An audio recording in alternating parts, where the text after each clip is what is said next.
9/11, 2001. Terrorists who call themselves warriors of God against the Crusaders of the West. Two religions that demand peace, yet wage war throughout history.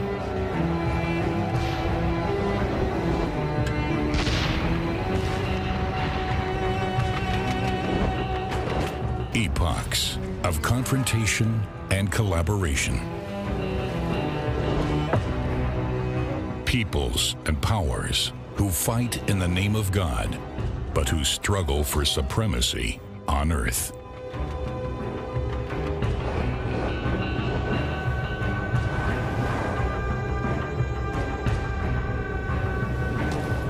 In the 11th century AD, a monumental conflict erupts over control of the Holy Land. Christians are under threat. The Pope calls for a crusade in the name of God. The aim is the conquest of Jerusalem. But are the Christian knights really just fighting for their faith?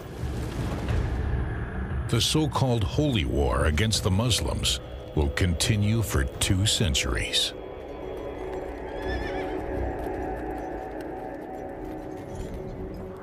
Jerusalem, June 1099. The Crusaders arrive at the city walls. For the first time, these self-styled armed pilgrims catch a glimpse of their final destination.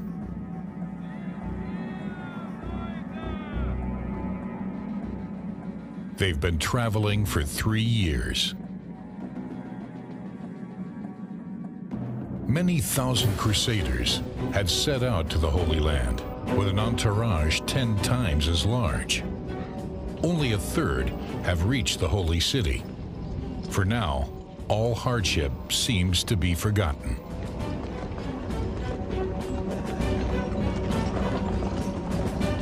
The Pope promised all Crusaders the remission of their sins if they come to the aid of their Christian brothers in Palestine and free the holy sites of Muslim rule. Commanders like Raymond of Toulouse and Godfrey of Bouillon have one burning desire in common. They're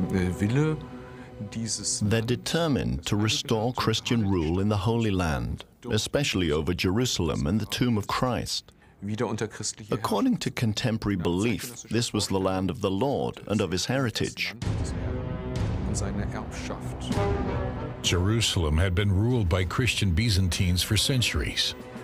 In 638, the city was conquered by the followers of Muhammad. Muslim rule was essentially tolerant toward Jews and Christians.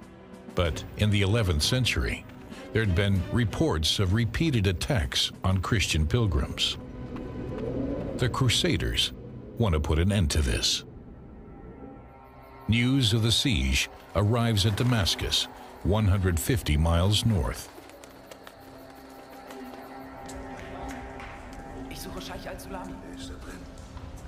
The Muslim scholar Al-Salami wants to receive update information on the Christian army.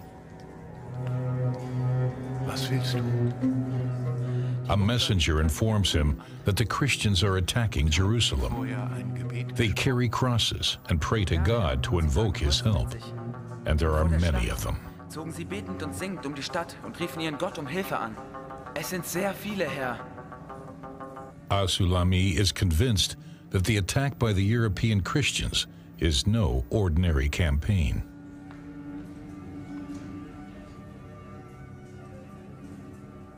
He realizes that they haven't just come to loot, but to wage war in the name of God.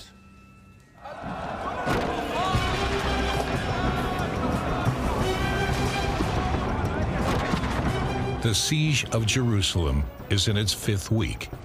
There are no negotiations for a peaceful surrender. Jerusalem's defenders have powerful weapons to prevent a breach of the city walls. Greek fire consists of burning oil that can't be extinguished with water.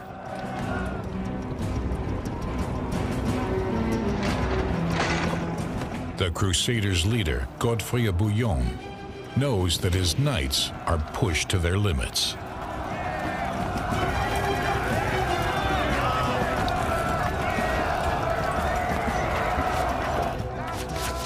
Many of his men die outside the city walls.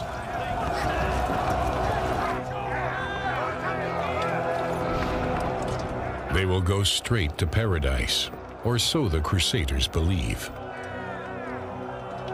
Schon bist du bei Gott glücklich, Harley, kein Wort für uns ein. If Jerusalem is captured by Christians, the Muslims will lose one of their most sacred sites. They'll also lose face before Allah. According to the Islamic law of war, territories conquered by Muslims must never be lost again. In the 11th century, the Islamic empires stretched from India to Spain. The Holy Land and Asia Minor, once ruled by Byzantine Christians, have been conquered step by step. When Christians in the East ask for help from Christians in the West, the Roman Pope takes the initiative whilst visiting a city in France. It's the year 1095 in Clermont, 4 years prior to the siege of Jerusalem. In an impassioned speech, the head of the Catholic Church will call for a crusade against the Muslim conquerors. His name, Pope Urban II.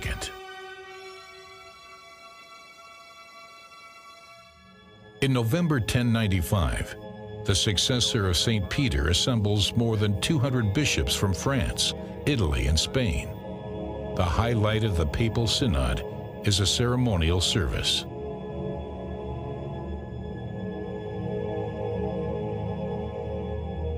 Several thousand believers, including noblemen and knights, have responded to the Pope's appeal. The crowd is so large, the service is held in a field outside of the cathedral. Urban paints a picture of menace and threats.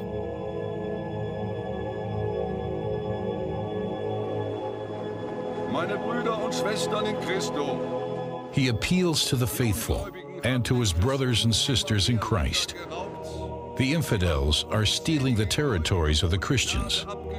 Many of them are killed or deported without mercy. Churches are burnt down and Jerusalem has been devastated. Christian Byzantium is in danger. It's the duty of every Christian to come to the aid of his brothers in the East. The term brothers and sisters refers to the Byzantine Eastern Church. Actually, at the time, Christianity is deeply divided between Catholic and Orthodox Christians, whose center is Constantinople. Ever since the Turkish Seljuks drove the Byzantines out of Asia Minor, the Christian world feels challenged. Nomadic horsemen constitute the new great power of the Islamic world. As they advance, local Christians and Christian pilgrims to the Holy Land come under attack. The Seljuks also threatened the capital of the Byzantine Empire, Constantinople. The metropolis on the Bosporus was once the power center of the Christian world. It's the reason why the Byzantine Emperor Alexios has repeatedly asked the Pope for help in the fight against the Seljuks. In the summer of 1095, he writes to Urban II. His letter doesn't go unnoticed.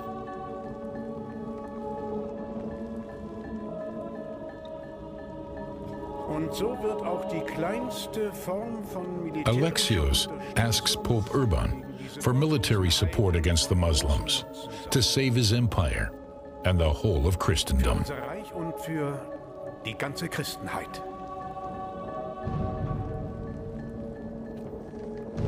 At Clermont, the Pope puts the Byzantine call for help at the center of his sermon.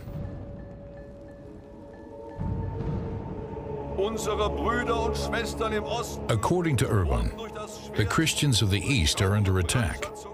They're being enslaved, and men and women are being defiled. The heathen Muslims have reached the gates of Constantinople. all Christians are being urged to support their Christian brethren in the East. Wenn ihr sie nicht aufhaltet, werden sie auch uns unterwerfen. The Pope evidently gave a very effective sermon, full of big gestures and very well argued. The Pope insists that it is God himself who is asking all Christians to take the cross and go to war against the non-believing Muslims.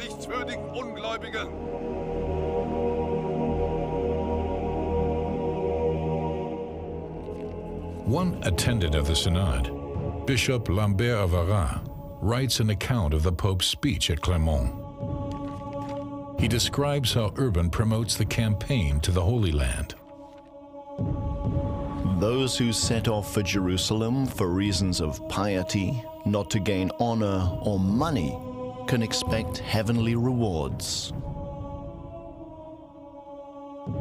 After the speech, those present fell into rapturous applause. They sewed fabric crosses to their clothes to show they'd taken the cross for the sake of God. According to ancient sources, they cried out, "This is the will of God." Brachen sie in den Ruf, Gott will es, aus. Deus lo vult! Gott will es! Gott will es!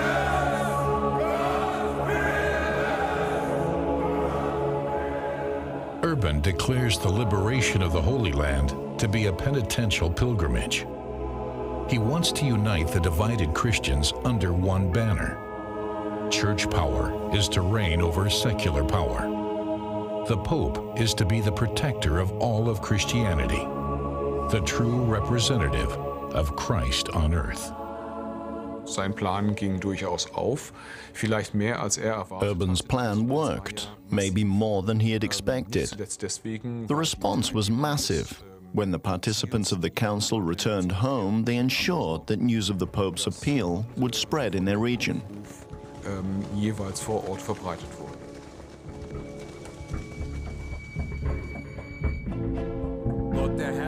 Christian preachers call for a crusade to Jerusalem, the land of the children of the Israelites. Bishops and priests announce the Pope's message in their churches. Itinerant preachers carry it to the countryside. Urban II undoubtedly touched the nerve of the time. There is no other way to explain the mass movement, which even surprised contemporaries. Hundreds of thousands, invited or not invited, are on their way. Christians are asked to liberate Jerusalem in the name of God. Fanatic monks take it on themselves to promote the crusade in the name of Christ. People flock to them in droves, ordinary countrymen, peasants, craftsmen, and members of the lower nobility. Not exactly the knights requested by Byzantium, nor the warriors of God that Urban had in mind. It's an army cobbled together without plan, about 15,000 people in all. Der sogenannte Kreuzzug der Armen war letztlich die Reaktion. The so-called Crusade of the Poor was a reaction to the publicity for the Crusade, which itinerant preachers and others brought to northern France, to the Low Countries and to the Rhineland. In Nordfrankreich, in den niederen Landen, auch im Rheinland, ins Rheinland hineintrugen. This ragtag army doesn't want to wait for the departure date set by the Pope. Some noblemen also want to leave immediately. Die Sorge aber das eigene Ziel. The desire to attain salvation was shared by rich and poor alike. It seemed to be a growing concern in the 11th century, the notion of doing penitence for personal sins in order to make amends. Die es durch Buße wieder gut zu machen galt. This is an age of fear of the end of the world and of the last judgment, but also of hope for salvation. für die Ehre Christi zu kämpfen. To fight for the honor of Christ, to take revenge for any dishonor that may have been done to him. These are beliefs that had gained ground in the 11th century and that paved the way for the surprisingly powerful reaction. Bereiten für diese überraschend scharfe, überraschend starke Resonanz. The so-called People's Crusade leads through cities like Speyer, which are centers of trade along the Rhine. They're home to numerous Jewish communities. Suddenly, they're in danger.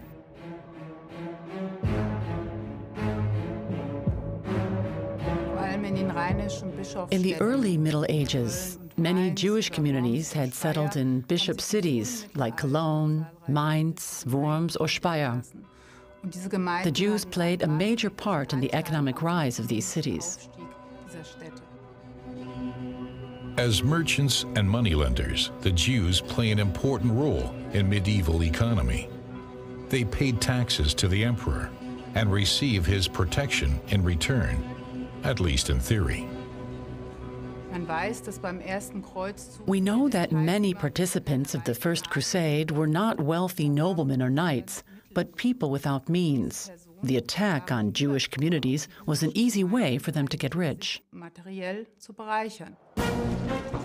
The Jewish quarters of several cities come under attack. A regular manhunt ensues. Despite the official protection of the emperor and of the local bishops, the authorities failed to prevent looting and the mass execution of Jews. About 5,000 people fall victim to the pogroms of 1096.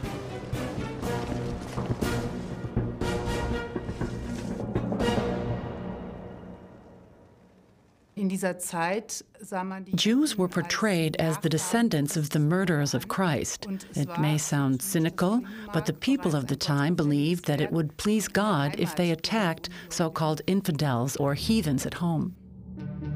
But this particular crusade also has suicidal qualities. Most crusaders are poorly armed and ill-prepared for a long march. Few participants of the Pauper's Crusade will ever reach Jerusalem.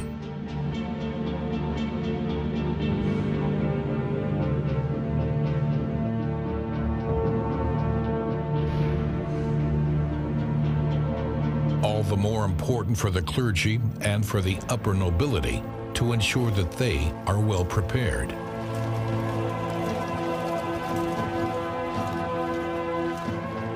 At the castle of the Duke of Lower Lorraine, there are preparations for the long journey into the unknown. Sewing crosses onto your clothes for the march to Palestine is also a symbol for a new beginning.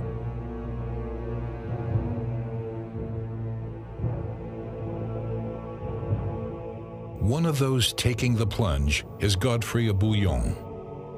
The Duke is impressed by the spirit of the monasteries. They're places of contemplation during an epoch when many expect the coming of the Lord. It's said that wearing a knight's robe is like wearing the robe of a monk.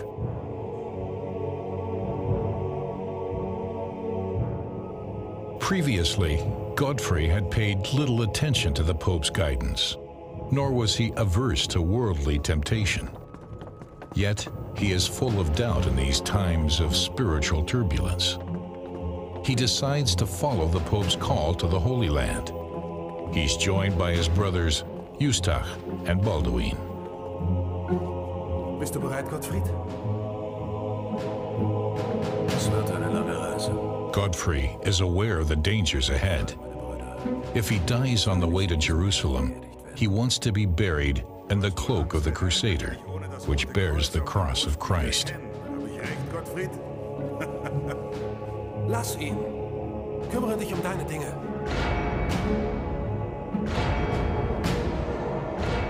Nobody knows if any of them will return. As they prepare for the journey, they also settle their estate.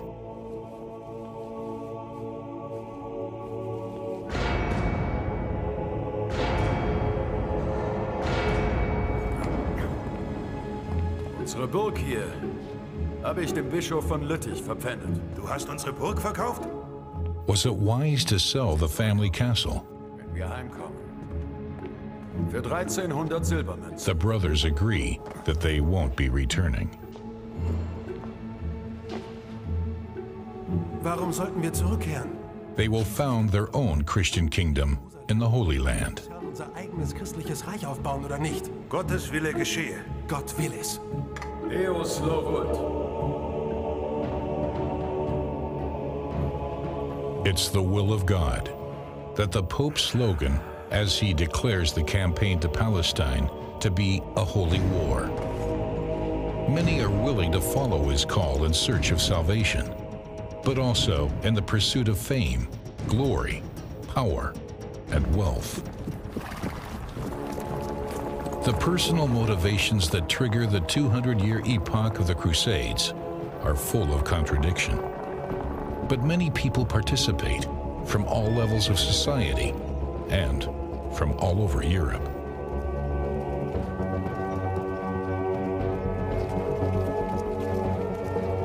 Eventually, hundreds of thousands of people will set off on their perilous journey, both rich and poor, knights and noblemen, lords and laborers, peasants and townspeople, men and women. The summer of 1096 marks the beginning of the biggest military endeavor of the Middle Ages. Tens of thousands of crusaders, the bulk of them French and German, follow 3 different routes: through Italy, along the Adriatic, and across the Balkan Mountains. Their first joint destination on the way to the Holy Land is Constantinople. Since the 4th century AD, the city has been the capital of the Byzantine Empire and the metropolis of all Orthodox Christians. It was here that Emperor Alexios drafted his call for help to Pope Urban. At last, the Crusader army is near. Emperor Alexios expected the Pope to send him a few units of mounted mercenaries, who would then be placed under his command. Instead, a huge army has arrived outside the city walls that poses a threat to the capital. Alexios accuses Godfrey and the Crusaders of spreading fear among his people, of helping themselves to whatever they need, and of acting like thieves and robbers. The Crusaders don't care, but they do mind the Emperor's demands. He wants the leaders of the Crusade to swear allegiance to him and to return all conquered territories to Byzantium. Aber Schluss der Vorrede. Sei es wie es sei. The Emperor insists. He demands an oath of allegiance. Damit ihr mir, dem Kaiser von Konstantinopel, ohne jede Einschränkung die Treue schwört. Warum sollten wir das tun? The Crusaders have already sworn allegiance to the Pope. Das muss genügen. Glaubt ihr wirklich, Alexios doesn't care.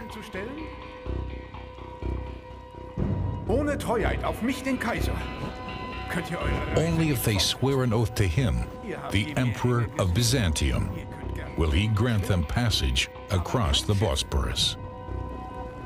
Wird sie ohne mein Einverständnis passieren. Auf keinen Fall eines der euren.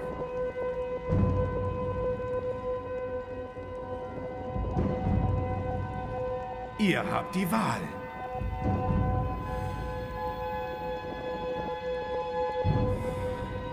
The leaders of the Crusade relent, at least for now.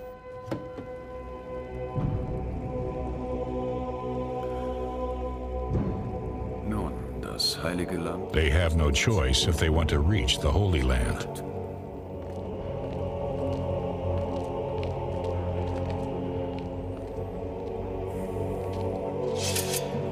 The Crusaders' vow of allegiance has been coerced. Later, they won't return any conquered territories, but will seek to establish their own kingdoms in the Holy Land. Brotherly help for Byzantine is overshadowed by imperial rivalry. But it's still a long way to Jerusalem. En route to their final destination, the Crusaders encounter fierce resistance from the Seljuk Turks. At Dorilayam, the First Crusade is in danger of annihilation. Sultan Kilij Arslan's troops attack one of the units of the Crusader armies.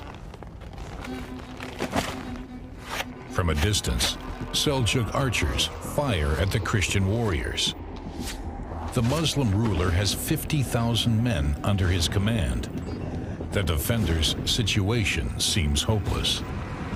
Thousands of Crusaders die in the narrow valley, but Christian messengers have been sent out for help.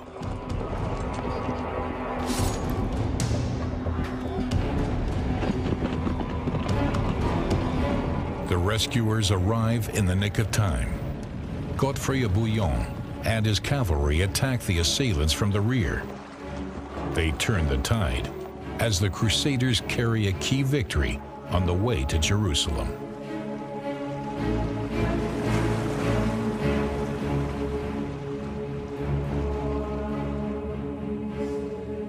Godfrey, the popular and respected leader of the Crusades, erects wooden crosses along the road to show future pilgrims the way. But how do the Muslims react to the advance of the Franks, as the Latin-speaking Europeans are called? Only few realize that the Crusade is different to ordinary campaigns, aimed at looting and pillaging.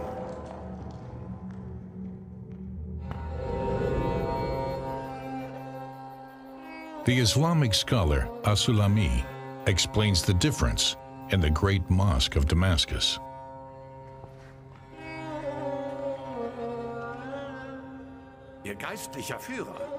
The spiritual leader of the Franks has called for a crusade against Muslims.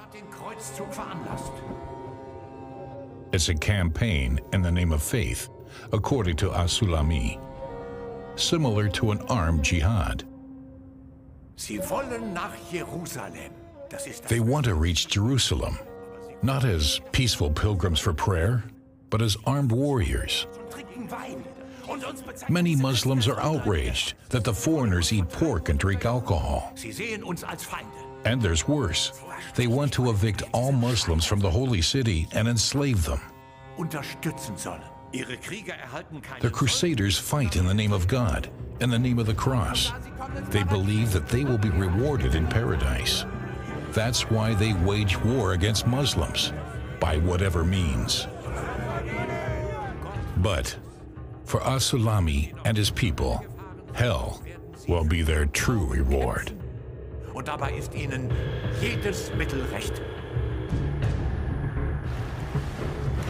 The Crusaders have been traveling for 3 years. Many have died in battle or succumbed to illness and exertion. Some founded new settlements along the way. Less than 1/3 of the original army reaches the longed-for destination, Jerusalem. As they prepare to attack the fortified city, many hope that there will be salvation as a reward.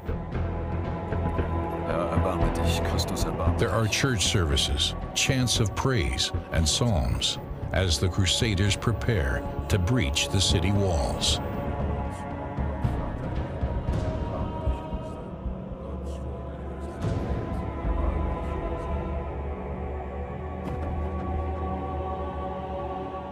The processions in front of Jerusalem's city gates, shortly before the attack on the city, say a lot about the Crusaders' mindset, about how they saw themselves.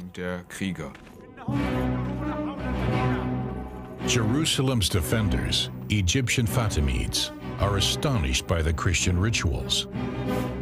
It's obvious the Crusaders aren't ordinary conquerors. They saw themselves, and sources prove this, as the new people of Israel. They followed the tradition of the Old Testament. But Godfrey of Bouillon knows that you can't bring down city walls through prayer alone.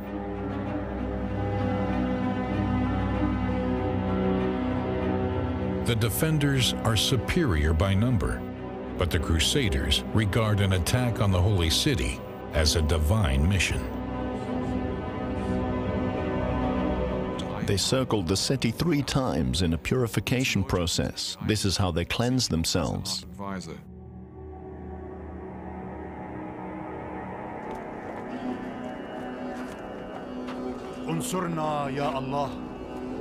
The Muslim defenders also ask God for his help. Es fehlt uns an Wasser und an Nahrung. The Christians are short of food and water. Many Crusaders have fallen ill. It's time to attack. Wir müssen endlich angreifen. Ich glaube, hat recht, Raimund. Ich weiß, aber wie sollen wir die Stadt... There is also a lack of timber for the siege machines. All they can muster are 2 siege towers. They will have to do. Heilige Maria, Gott der Herr möge uns beistehen. Im Namen des Vaters und des Sohnes und des Heiligen Geistes. None of their previous battles had such difficult conditions. Der Beginn der Eroberung gestaltete sich The beginning of the conquest was difficult. The Crusader army had been greatly reduced in size, and Jerusalem was a large and well-fortified city. It made it difficult to organize a classic siege when you starve a city into submission. And the Christians knew that the Muslim defenders of the city would be calling for help. They reckoned that a Fatimid Egyptian relief army would soon be on its way. It means the Crusaders were in a hurry. The attack on Jerusalem has begun. It is the 15th of July, 1099. The defenders used devastating weapons against the attackers.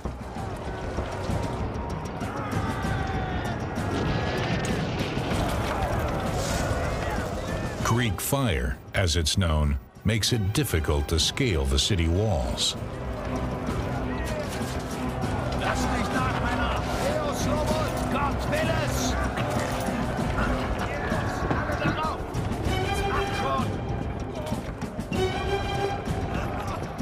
Since the attackers are outnumbered, they direct their attack towards a few sections of the city walls. With one of the siege towers, the Duke of Lower Lorraine and his men managed to get extremely close to the city walls. Eventually, the troops under the command of Godfrey of Bouillon are successful. Apparently, Godfrey was himself on the tower, but contrary to what is sometimes written, he wasn't the first to reach the city wall. 2 of his followers were.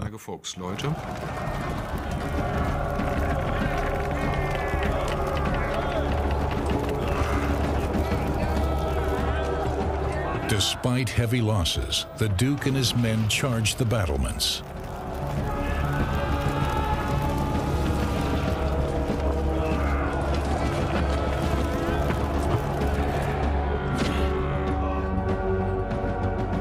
A few crucial minutes decide between defeat or victory for the Crusaders. The fate of the city, that is sacred to both Muslims and Christians, hangs in the balance. Both sides put their trust in their faith and hope that God will help them. Peace is sacred to both religions.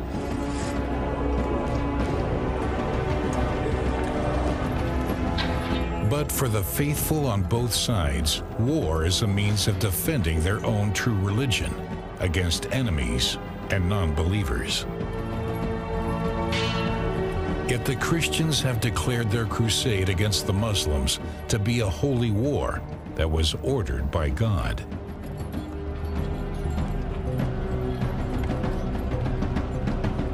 It's triggered the bloodiest religious war the world has ever seen. It will turn the battle for Jerusalem into an orgy of violence.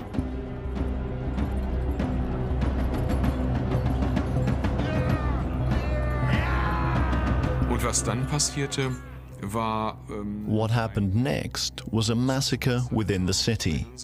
Innerhalb der Stadt. The population was slaughtered, Jews and Muslims alike. Juden oder Muslime niedergemacht. At the same time, the leaders of the Crusade tried to secure important sites within the city. Besonders wichtige Orte einzunehmen. Man muss sich dieses The massacre in the narrow streets of Jerusalem was absolutely horrific. There was no regard for gender or age. Geschlecht und Alter keine Rücksicht genommen. Even Christian eyewitnesses don't conceal what happens.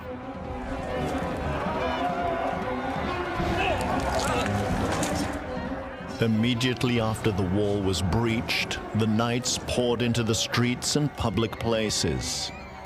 All enemies they could find were put to the sword. Nobody was spared. Everything was covered in blood. News of the fall of Jerusalem spreads like wildfire. The Franks have murdered everyone throughout Jerusalem. It was a complete slaughter. The Franks spent several days killing anyone they could find. As-Sulami regards the Franks as wild beasts. 30,000 people are killed, including the city's Jewish residents. Even local Christians are murdered, accused of being Muslim collaborators.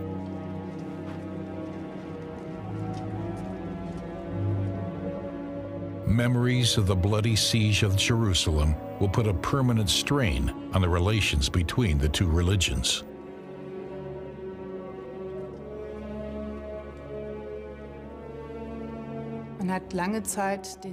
One common explanation for the bloodlust of the Crusaders during the capture of Jerusalem in 1099 has been their inability to control their religious enthusiasm following the prolonged exertions and strains of their journey. But the true motives behind the Crusades may have played an even more important role.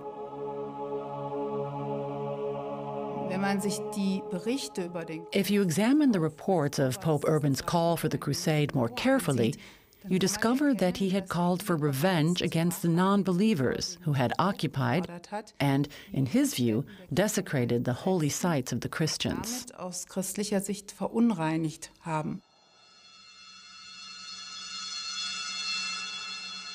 Soon after the conquest of the Holy City, Godfrey of Bouillon is to be crowned the first king of Jerusalem. But there are reservations, as it was here that Christ had worn the crown of thorns. Instead, the conqueror accepts the title of protector of the Holy Sepulchre.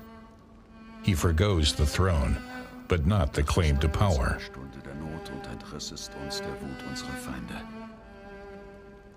Im Namen des Vaters und des Sohnes und des Heiligen Geistes. Amen. But Godfrey's reign doesn't last long. He will die 1 year after the conquest of Jerusalem, to be buried in his favorite site, the Church of the Holy Sepulchre. His legacy won't remain unchallenged. Can the Muslim forces accept that sacred ground has been wrested from them for good? After the conquest of Jerusalem by Christian forces, most Arabs were stunned. What should be done?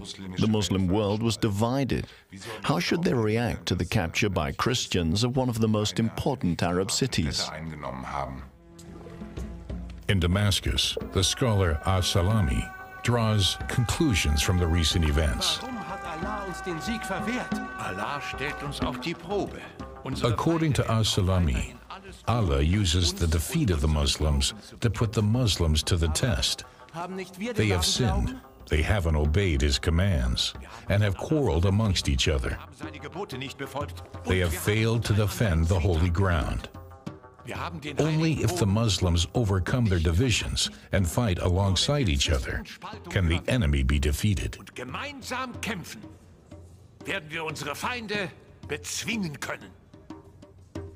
As-Sulami ist ein interessanter Zeitgenosse. As-Sulami is an interesting figure. Not only is he a religious scholar who occasionally gives sermons in Damascus, He is also one of the few contemporaries who understand that the Christian military expeditions, whether in Sicily, on the Iberian Peninsula, or in the Near East, are religiously motivated. At least this is what he writes in a tract on the jihad, which was drafted in reaction to his conclusions. Werk in einem Traktat, das selbst über den Dschihad schreibt, und zwar gerade als Reaktion auf diese Erkenntnis. In his book, Kitab al-Jihad al-Silami describes the attack against Jerusalem as an attack against Islam. Und es dauerte dann so eine Zeit. There were calls, mainly by Muslim scholars, for the unity of the Muslim world and for the eviction of the Christians from Jerusalem. But it took time before they were heard. Islam was now being used as a political instrument.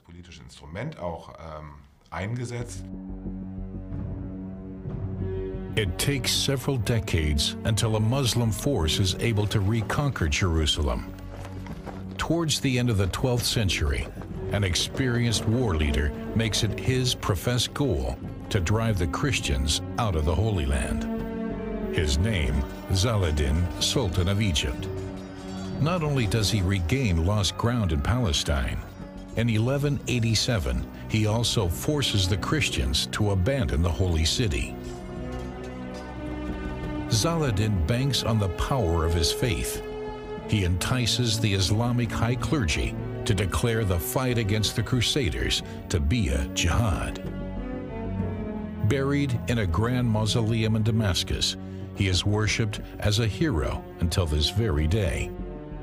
Is the Muslim jihad comparable to the Christian Crusades?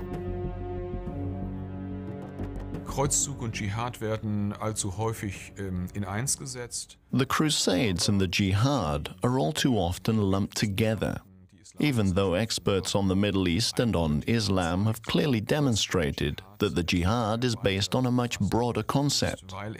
Not only does it promote military campaigns, like the Crusades, but also the spiritual advance of Islam. Propagiert, sondern eben auch das geistige Streben nach Ausbreitung des Islam. The fall of Jerusalem triggers new crusades. But all Christian attempts to reconquer the Holy City end in failure. The German Emperor Frederick II, from the dynasty of the Staufers, chooses a different path as mediator between cultures. He opts against the sword, knowing that he cannot conquer Jerusalem by force. During negotiations with Sultan al-Kamil of Cairo, he arranges a compromise.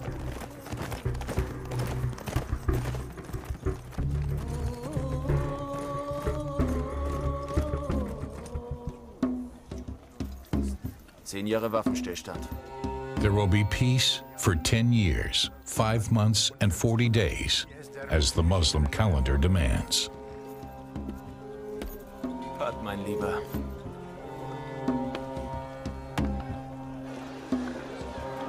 In this truce between Christians and Muslims, Jerusalem, Bethlehem, and Nazareth are placed under Christian supervision. Frederick II accomplishes his goal without bloodshed.